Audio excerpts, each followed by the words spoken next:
So Lyme disease, we all know, is the most common vector-borne disease in the US as well as in Europe. And it's really a fascinating disease because it's caused by the spirochetal organism, Borrelia burgdorferi, and related organisms. The disease, the organism, is actually very distinct from common bacterial infection. So you have staph or urinary tract infection organism. These, when they relapse, when they have persistent, chronic persistent infection, when they relapse, you can see the organism. But with Borrelia infection, the Lyme disease, when the patient relapse, you can't see, you can't be cultured. The organism cannot be cultured. I think this is really a unique property of the organism that creates a lot of confusion. It's a unique feature of the disease. I think it's important as a microbiologist, I need to bring this up. The other thing is that the organism actually, as it grows in different phases, actually changes the form, changes morphology from the spirochetal form to round body form and also to microcolony aggregates, like a biofilm type of structure, okay? So as well, under stress conditions, they change morphology as well into round bodies, into cyst forms, into biofilm-like structures. These are much more resistant to antibiotics, to different stresses. So I'm going to come back to this. So because the organism is very strange, very peculiar, it has its morphological changes, it actually can, oops, how do I go back? All right. So, I don't have a pointer, right? Right, that's okay. So because the organism changes morphology, each time they change morphology, it changes antigen, protein antigen expression. That actually confuses the immune system, and you get various antigen changes each time the morphology changes. So that creates a problem for diagnosis, for treatment as well. And also, it has a very diverse, heterogeneous disease expression.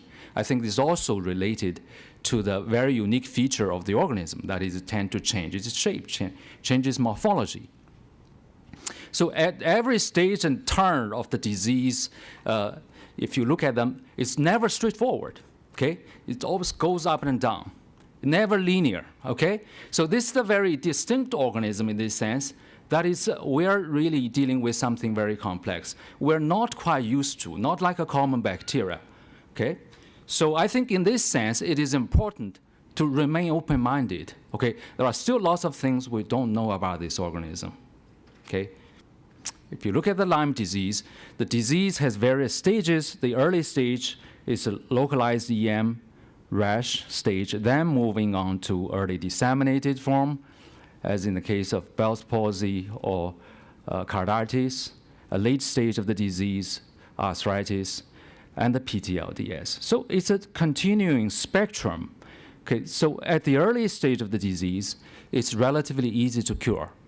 Okay, so the current IDSA guideline is a 2 to 4 week of antibiotic treatment with doxycycline, single drug, doxycycline, or amoxicillin, or cefuroxime.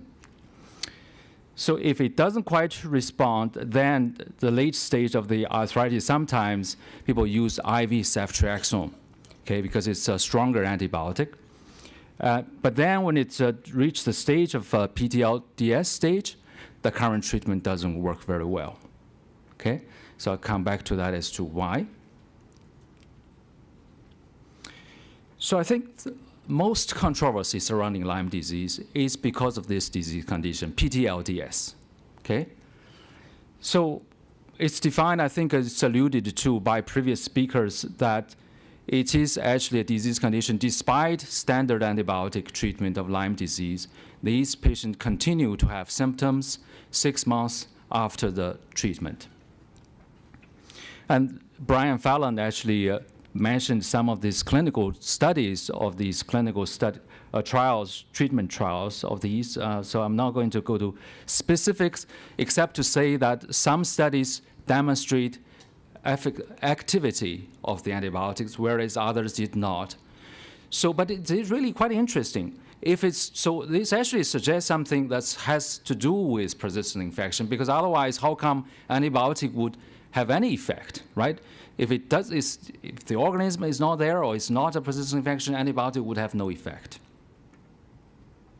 All right?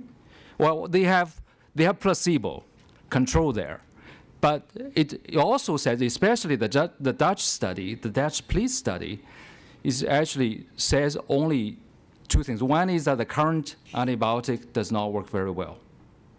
Okay, it does not say, well, because the current Lyme antibiotics, as I will show you, has limited activity against the persistent form of the organism. So the PTLDS is like, the elephant in the room, because, even though some people recognize it, try to ignore it because there's not much one can do about it because it's not in the guideline. How do you treat such patient is really a challenge. So what causes PTLDS? There are different theories, different possibilities. One is that it's actually immune response to antigenic debris. The other is autoimmune disease, and then the other has to do with co-infections. And in some cases, due to secondary, maybe opportunistic infections, even due to prolonged antibiotic use, somehow related to that. And then it's, residual damage to tissues. The last possibility is the antibiotic resistance or persistence due to the organism not responsive to current antibiotic. And there is no FDA-approved protocol for PTLDS treatment. As a consequence, patients try all sorts of things and don't work very well, and these patients suffer, and it's really a huge cost, incur very large health costs, about 1.3 billion, and yet they don't work very well.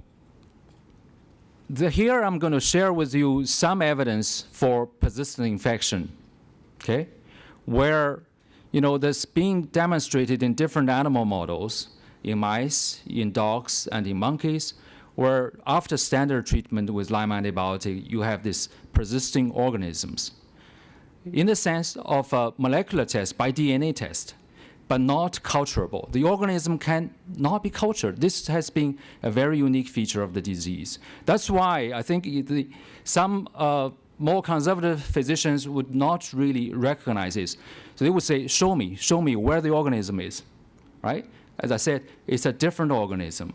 But then you can't culture it, so it's in a state of a viable but non-culturable form. Okay? Science on that is still meager.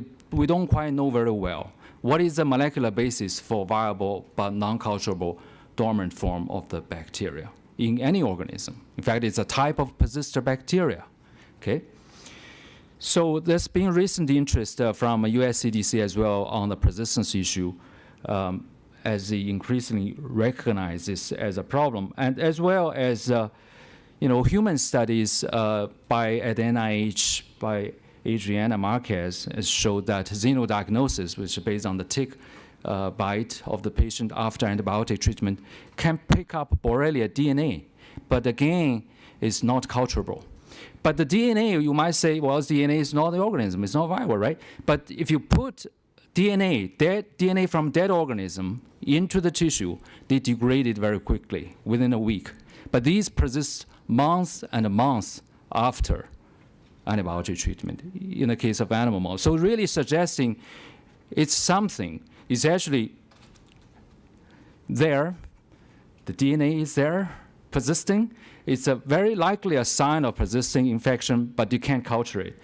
But the very intriguing study is done by Steve Barthold group that's showing the sense of a resurgence phenomenon. I think this is really very interesting, deserve a lot more attention. That is, this is the mouse experiment. So they treated Borrelia-infected mice with 30 days of ceftriaxone. So then they monitor the treated mice, stop the treatment, monitor 2 months, 4 months, 8 months, and 12 months. So within the first 8 months, you don't see anything. If you survey the infected organs, different tissues, you don't see anything by molecular test. However, at the end of 12 months, you started to see this molecular test turning positive. This is really a late resurgence phenomena, where again it's in the form of increased DNA detection, DNA content, that really suggests that the organism actually replicated in a state yet not culturable. So this is really a very interesting phenomenon that really suggests that something analogous may happen in vivo, but we just can't culture it. So it turns out not only in vivo current Lyme antibiotics cannot quite eliminate the Borrelia organism, but in vitro as well. We and many other groups have actually demonstrated that current Lyme antibiotics have good activity against the growing forms, like this log phase culture, but have very poor activity against this stationary phase culture, which is enriched in persistor forms. Okay. Then the concept of the bacterial persisters. So persistor is nothing new. It's been shown before since 1940s when penicillin became available. They show that always is a small percentage of bacteria that not killed by penicillin. So these actually not due to genetic resistance, but due to phenotypic resistance. That is, the organism in a dormant state, when you remove the antibiotic, they come back, and when they start growing, still remain susceptible to the same antibiotic. So it's a phenotypic, more subtle resistance in persisters. Okay? So in fact, this persistor form is actually underlying different bacterial persistent infections like tuberculosis, urinary tract infections, I believe in the case of Lyme as well. So you might wonder, why are persisters important, right? I'm going to show you this cartoon where this current Lyme antibiotics or antibiotics like this mower, it chop off the top part. I know when people see this, they always laugh because it's such a very good way to demonstrate the problem. So the mower is the current current antibiotics that kill the growing form of the bacteria. The root is still there, remain intact. When you remove the antibiotic, they grow back. Okay? Even though you can't quite see it, oftentimes in the case of Lyme. So what you need is drugs like this, like a shovel that dig out the root. Okay? Then the whole thing dies. In the case of tuberculosis, I'm going to give you this very important drug called pyrazinamide. Okay? It's a persistor drug like the shovel that dig out the root, then can shorten the TB therapy. In the field of tuberculosis, where I originally came from, we know the importance of pyrazinamide, PZA, because it's a persistor drug, inclusion of which is critical for shortening the therapy, without which the therapy is longer. That's why in the TB field, we know the importance of persistor drugs. I think the same principle applies for Lyme treatment. So this is actually in the form of a Yin-Yang model. So here, in the case of tuberculosis treatment, we use 3 drugs, pyrazinamide that kills this Yin-Yang. Yang means growing form of the bacteria. Yin means non-growing form. So we have a TB drug like azanaz that kill only the growing form. Then rifampin kills both growing and non-growing form. Then pyrazinamide exclusively kill the non-growing persistor form. So you need the 3 drugs in combination in the case of TB to more effectively cure TB, because single antibiotic like azanaz, in the case of TB, people did in the 50s, took 18 months to cure TB. Okay? But with the drug combination, treat TB 6 months. This is exactly because of the heterogeneity of the organism in vivo, such that single antibiotic does not always take care of all different bacterial populations. So that's why we need drug combination. But it's not any drug combination, because if you only use the drug combination that kill only the growing forms, different antibiotics that kill the growing form, it's not as effective. You need to take care of this persistor population. So, but unfortunately, when we started, we don't have this type of antibiotic in the case of Lyme disease. So we had to really develop a high throughput, cyber-green viability assay that allowed us to screen FDA-approved drugs against Borrelia persisters. And we were able to identify a range of FDA-approved drugs that have high activity, better activity than the current Lyme antibiotics against Borrelia persisters. So these include daptomycin, used to treat MRSA, as well as clofazimine used to treat leprosy, as well as MDR-TB. By the way, clofazimine was recently endorsed by WHO for treating MDR tuberculosis, being able to shorten the TB treatment from 18 months to 9 months. It's actually analogous here. Clofazimine we found also have good activity killing the persistent form of Borrelia. So then along with some other cephalosporin antibiotics. So these studies were recently published in the past year or two in different journals, so I'm not going to go over in detail.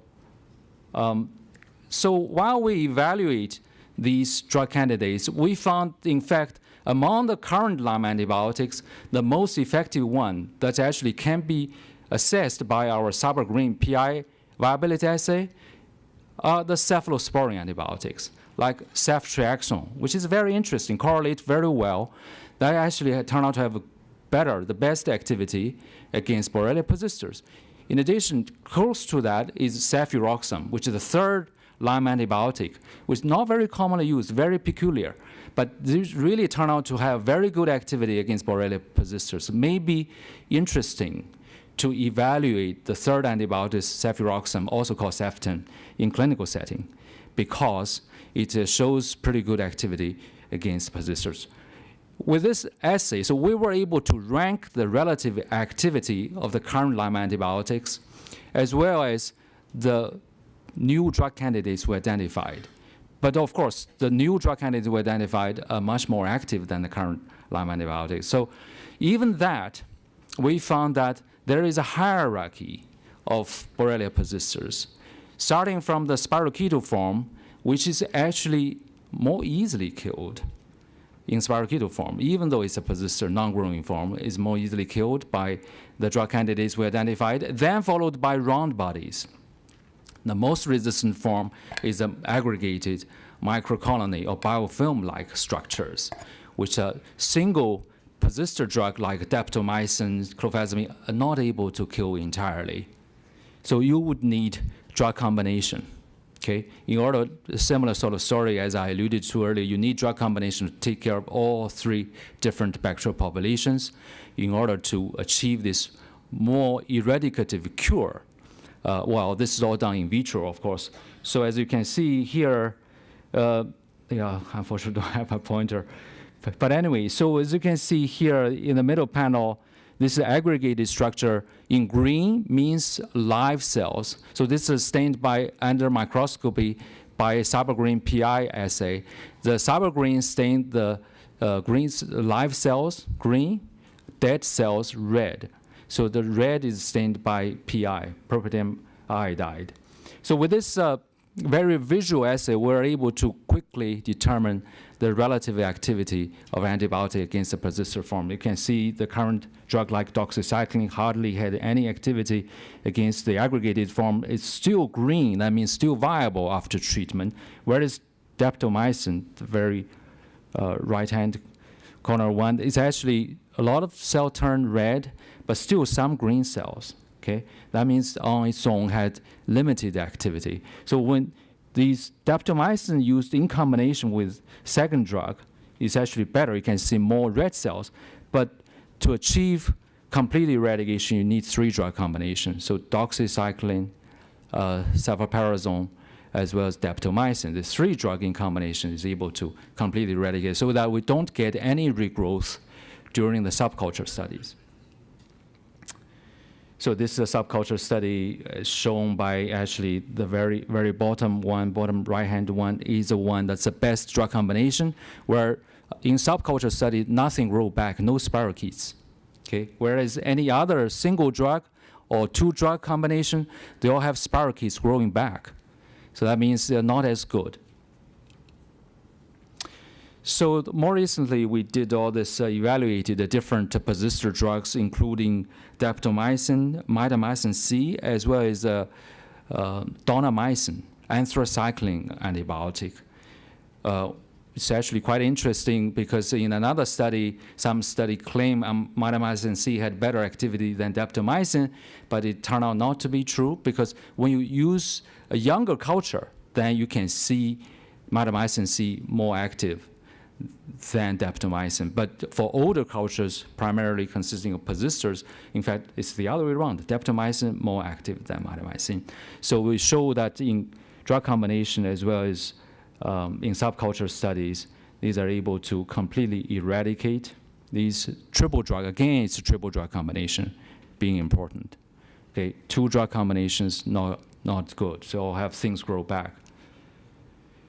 So I'm going to skip that. So finally, I think I moved to this unified yin-yang model. So it's really quite amazing to see the polarization in a field where, you know, the IDSA guidelines seem to be actually more geared towards this relatively early stage to this late Lyme arthritis stage of the disease. Beyond that, these 2 to 4 week antibiotics do not work very well. Whereas the ILATs seem to sort of a more taking care of the physicians, taking care of the patients that are not taken care of by IDSA Lyme physicians. Okay, so but you know, both groups are important. This is sort of a continuing spectrum of the disease, I believe. So in order to actually more effectively cure this Lyme disease, I think more studies are needed to evaluate these drug combinations. So my question then for the future would be whether the drug combinations that eradicated these microcolony biofilm-like structures are active in vivo, in animal models as well as in patients, okay?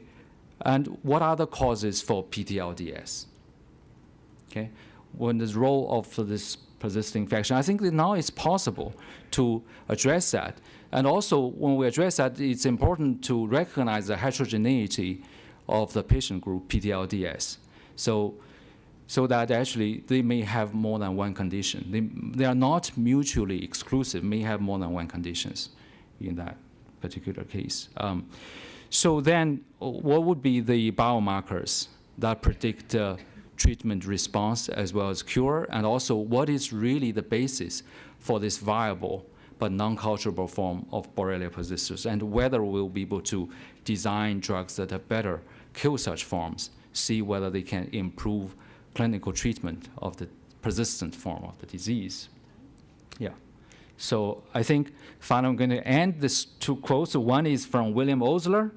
I think this is very important. We really need to remain open-minded. And I'm really pleased to see this sort of flexibility coming from the IDSE line of physicians that are beginning to recognize the issue of persistent Lyme and recognize and that we don't know everything. And there are still many things we don't know. It's important, that approach is important, because otherwise, if we claim we know everything, that is dangerous. Okay? We tend to shut ourselves out, and we're not really not going to be very helpful, and they're only going to make the problem worse. So I think, you know, to end, I want to really quote William Osler. So the greater ignorance, the greater the dogmatism, as well as from Willy Burgdorferi, who discovered Borrelia. In the context of persistence, he made this comment: "It is there, but you can't see it."